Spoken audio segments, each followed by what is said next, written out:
conflict between Israel and Iran. President Trump is talking to the press at the G7, and we are monitoring that for any big news. In the meantime, let's go to Mike Tobin. He can give us a quick catch-up from Tel Aviv. Hi, Mike. Hi, Dana. Iran is now interested in de-escalation and a return to the negotiating table with the condition that the U.S. stays out of the fight. The U.S., for its part, is now sending the USS Nimitz carrier strike group to the region ahead of schedule. There was a strike during a live broadcast of Iranian state TV, and what I can show you now is video of the aftermath of the state TV building in Tehran on fire. Israel, for its part, did send a warning into the area, warning people to evacuate ahead of that strike. State TV is now back on the air broadcasting from a backup location. Israel's prime minister says Israeli jets can now do whatever they want in the skies over Tehran. The Israeli Air Force controls the skies over Tehran. This changes the entire campaign. We are on the way to achieving our two goals: eliminating the nuclear threat and eliminating the missile threat. We have new video out of Iranian F-14s on the ground being taken out by Israeli airstrikes. Iran purchased those F-14s before the Islamic Revolution in 1979. We also have satellite images of missile production and nuclear facilities before and after Israeli airstrikes. Israel says 1/3 of Iran's missile launchers have now been destroyed. We keep getting warnings out of Iranian state TV and the Iranian Revolutionary Guard that drone strikes and missile strikes are inbound to Israel, but thus far they haven't materialized. It doesn't mean they won't, but we usually get credible warnings from Israel's home front command, and we haven't had that yet this evening. Dana? All right, Mike Tobin, thank you. Stay safe. And we will continue on with this. The big headline today is Iran ready to wave the white flag and cry uncle. The Wall Street Journal is reporting that Iran is seeking talks with the U.S. and Israel to end the hostilities. President Trump out with world leaders at the G7 in Canada and once again imploring Iran to make a deal before it's too late. Mr. President, have you heard any signals or seen any messages from intermediaries that Iran wishes to de-escalate the conflict? Yeah, they'd like to talk, but they should have done that before. I had 60 days, and they had 60 days, and on the 61st day, I said, we don't have a deal.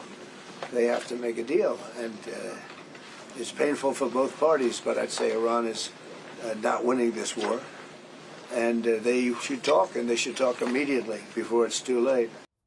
Jesse, letting Israel do what it thinks it needs to do to protect itself. Right. So we're pretty involved already. We greenlit the operation, obviously. We're intercepting all the missiles that Iran's sending over, and we have shared intelligence and are doing refueling flights. The question is, how much more involved are we going to get? And so a few scenarios. One, if the Iranians attack U.S. assets, we'll have to get involved. The question is whether we're going to give or use bunker-busting bombs to completely eliminate the Iranian nuclear program, or if we'll authorize regime change strikes against the leadership. And I think the balance that Trump's trying to strike is you can't allow the Iranians to have a nuclear weapon. It's been almost 100 years of U.S. policy, non-proliferation. You can't get blackmailed by rogue states. But also, you can't have regime change wars, and those have unintended consequences. So if you were to have a decapitation strike against the Iranian leadership, what comes next? Because it's a theocracy, and you have 30,000 radical Muslim clerics that are still there. You can't kill all of them. So does it break down into militia factions where they all just kill each other? Do we install somebody? Do people come from all over the region with guns? Is there an insurgency? No one knows. And so the Israelis have their own agenda. They want this guy gone. Now, does that agenda jive with our agenda? Maybe not, because they're not going to be the ones to manage the chaos. We're going to have to manage the chaos, and they know that, and that's fine. But we've already overthrown an Iranian leader before. We installed the Shah, and he was a great ally for many years, and he pumped oil, and he was fantastic against the Soviets, but he was so unpopular, he was overthrown by these even more fundamental radical people who we're still dealing with today. The big question is the Iranian nuke deal still possible? Now, the Israelis say no. They call them fake talks. They think they're going nowhere, and we're getting strung along. Donald Trump disagrees. He thinks there can be a deal that is put together. And at this point, the Iranians have no leverage. And so it looks like they're kind of begging to come back to the negotiating table. And Donald Trump isn't ready to do the deal yet. I think he's going to let the Israeli military continue to soften up Iranian targets as they finally limp back to the negotiation table and swear off enrichment. And that would be a great outcome if they swear off enrichment. But I don't know if that's even possible because the Iranians saw what happened to Gaddafi. Remember, after Saddam was toppled, Gaddafi was like, all right, we'll get rid of the nukes. And the next thing you know, Hillary and the Europeans came in and took him out. So very delicate situation. The next couple of days will be pretty serious. And the IAEA, which I guess it's basically the international organization that checks on nuclear enrichment, just last week, they said that Iran is in total non-compliance, Harold. And at the same time, the Israelis said, we underestimated our enemy on October 7th, and we can't afford to do it again because they're closer than ever to a nuclear weapon. So now the stage is set. In the meantime, though, we still have, Israel has 53 hostages still in Gaza. So good to be back around the table. Hope everyone had a productive and happy Father's Day weekend. Jesse, you framed it fairly well. I think the only thing I would add to what you eloquently said is two things. First, we're going to be confronted as a nation very soon with whether or not we should provide the wherewithal and the resources. We're the ones with the munition and that bunker-busting bomb that you talked about that would be used to blow up a half a mile under earth there, the mountain that we've identified, that the Israelis have identified. I'm a believer that we should, if the Israelis believe that's what's needed to put an end to this. I listened to Mr. Netanyahu, who I'm not always a fan of, but I listened to him on Sunday and had a chance to react to him on Brett Baer's show. Brett did a really good interview. I thought Mr. Netanyahu was convincing. He made 2 points there. He said, first, the slumber of democracy. He invoked Churchill talking about when democracies get lazy, they get content. This is when these kind of evil things happen. We have a moment here to stop this. He also spoke to the Iranian people and spoke to the Persian people and said, look, the Israelis and the Persian people have had a great relationship over many centuries. There's no reason going forward, if we get past this ugly and unfortunate chapter, that we can't do the same going forward. Now, I understand, Dana, some of the concerns that Democrat and Republican politicians, including some supporters of President Trump, have about broadening this war, because the real risk here is the escalation of the war. Jack Keane said something I thought very, very telling over the weekend as well, and even repeated on our network today. He said that the Army, Navy, and Air Force of the Iranians have been diminished and weakened, and that the leadership of their Army, Navy, and Air Force are diminished and poor as well. And if we're thinking about the moment in a way to put an end to this, this might be the moment to do it.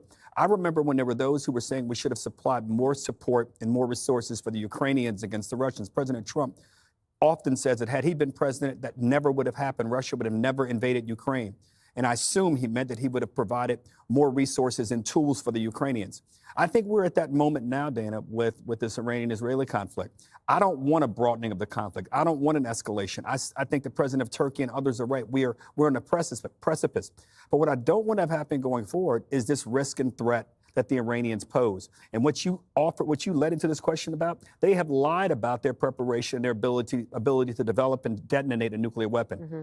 I don't want that. And even if the IAEA is wrong, I'm willing to take the risk. If we have this moment now, we should destroy this capability of the Iranians. Kennedy, I feel like President Trump doesn't get credit for something else. It's a key part of the story, but it's a smaller part of the story. And it's that, first of all, Israel did degrade the capabilities of Hezbollah and Hamas. And then you have President Trump in the Middle East just 2 weeks ago, making friends, making allies, and recognizing the new Syrian government to the point that yesterday, or when this started 4 days ago, Lebanon said, we're staying out of it. And then Syria yesterday, you can use our airspace. And if you just hold that thought, because we have a new sound from President Trump, he was just asked about the possibility of regime change in Iran, and we can listen to that, and then we'll come back around to Kennedy. I want to see no nuclear weapon in Iran, and we're well on our way to making sure that happens. And a short comment, Kennedy, I wasn't sure how long that would be. Your thoughts? Yes, I think he shares that sentiment with the entire Western world. No one wants Iran to have a nuclear weapon because, you know, this is not the era of détente, of mutually assured destruction where, there were countries stockpiling nuclear weapons for defensive reasons. Iran has talked about going on the offense. And part of the existence of this regime is the desire to annihilate Israel, which is right next door. Think about it. What if Canada what if the reason for being for Canada was to destroy and obliterate the United States? I was recently on a Holocaust tour in Poland, and we visited the extermination camps. And, that took years for Nazi Germany to exterminate 6 million Jews and 3 million Catholic Poles. Iran wants to do what Hitler started with one bomb, and that's the fear. So Israel has started this, and now what the United States has to ask itself, are we going to be the ones who finish it? Because it will, if you're talking about the main enriching site for uranium, the Fordel site, that will take the kind of bunker buster that Israel does not have. I spoke to a former Navy SEAL senior chief, and he said, yes, Israel does have bunker busting bombs, but not the massive type where it'll take a pair with a B-2 bomber in order to completely obliterate that facility. That is a possibility if the United States wants to get involved. Iran does not want the U.S. to get involved because they know it is not only the end of their nuclear program, but also their petroleum program as well. So what does Iran have left? What they're clinging on to now is the desperate hope they will, with some of their other Middle East partners, be able to move forward capitalistic in a way that takes them out of petroleum, but into the economic future. They can't do that as an authoritarian, theocratic regime relying solely on oil. Greg Gutfeld. This is a tough one. Is Trump's actions a violation of the Trump doctrine, which is America first? I think that's the debate that's kind of raging among the right. But you elected Trump because you trust him. Yep. He's been consistent on everything, pretty much everything here and there. He's directionally consistent. I don't remember him being for any wars. He was outspoken about most of them. So I think to say, oh, now he's a neocon is unfair. He wouldn't do this unless he thought it had to be done. So you kind of have to give him the benefit of the doubt, which you cannot do with Iran. Iran is like the T-1000. In the second Terminator movie, you'd knock it down, you'd knock down its nuclear capabilities, and it reconstitute itself. And so your only hope is that you make the time it takes to reconstitute longer and longer. You're not kicking the can down the road, you're kicking Tehran down the road. And it's like whether or not you want to do it now, you have to weigh the benefits. I don't want to sound wishy-washy, but, it's all about frame of reference. Israel has the Holocaust. That is their frame of reference. This is not going to happen again. If Israel was around before, there wouldn't have been a Holocaust. But then the other frame of reference is Libya, Iraq, Afghanistan. We were promised an end to that. So somehow you've got to start fresh with this and try to push the backstory of history off on the side. I don't know if that's possible, but, if you're going to trust somebody, I would trust Trump and not Iran. That's where I'm at. In addition, about all of this happening and not unhappy about it, as reported, apparently. Okay. Click here to subscribe to the